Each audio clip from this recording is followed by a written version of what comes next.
What's the point? The point is that input processing is pretty dang cool. So, I'll admit, this video is going to be a little looser on the point because I'm going to be expounding a lot on what input processing really is. Hereupon referred to as IP. This is what provides the basis for our logic of why Glottoverse works. So, if you're ready, buckle up.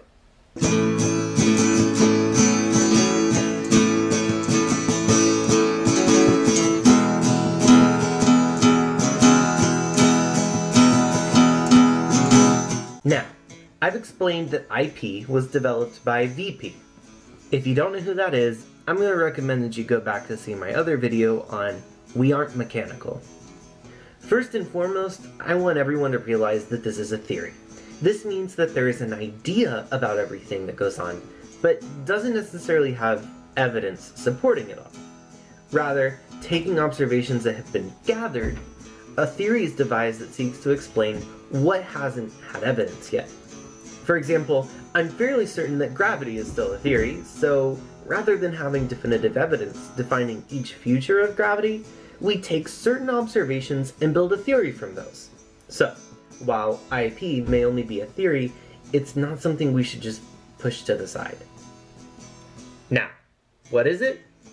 So, for reference, let's look at this image. This image specifically is based off of another guy's work whose name is Stephen Krashen. He was the first one to come up with the idea in the 80s that said we really should focus on the input in language learning.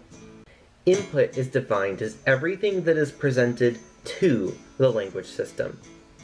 If I were to just sit here and start hablando en otra lengua para que puedas recibir algo en tu sistema, I just provided you input.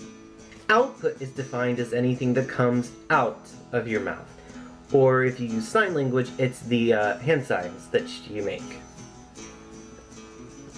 I obviously don't know sign language.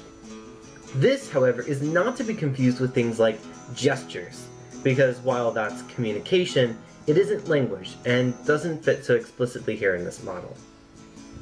The difficulty that arises with Krashen's model is that a lot of people have taken it to bat, and a lot of it has fallen away. So that's where VP comes in and instead has this model. Now, this doesn't seek to explain everything about language, right? This is just a model for the way that language is learned. What might be looked over, and philosophically has some interesting implications though, is that box in the middle, the developing system. The developing system is really codename for everything that goes on in the brain that is the actual acquisition of language itself that we don't necessarily care to see for the sake of learning because we can't control it. Yeah, it's a big placeholder. There are some people who have done work in that field though to try and come up with a more clear understanding of what that is, but that's psycholinguistics and other stuff, and that would just take a lot more time. So, where we continue with the model is what's on the outer edges. Input and output. Now, traditionally, it's thought that we need to channel what's going on with the output, because that's where we notice learning in other people. But if we look back at this flowchart, that output doesn't flow back into the developing system. It's one way, and it's one way out. Instead, we see input on the other side, which does go into the developing system. That, then, is where IP starts to be important, because VP says that's what we can control. Now, before we continue, there's one last part that we need to see. Intake. A necessary intermediary between input and the developing system. The idea that everything you have as input isn't going to be processed. Only what gets into the intake actually follows through to the developing system. So, for example here, if I were to say, mira mi gato. Esto es mi gato. ¿Te gusta mi gato? I would have provided you with some pretty clear input that expresses that gato means cat. Rather than that sentence being just input, I've hopefully given you intake where you internalized a connection between gato and big ol' cheddar here. If you want to be ornery and say that you didn't pick up on that, then I'm just going to blame that on you. That was pretty obvious. This is where we get to IP.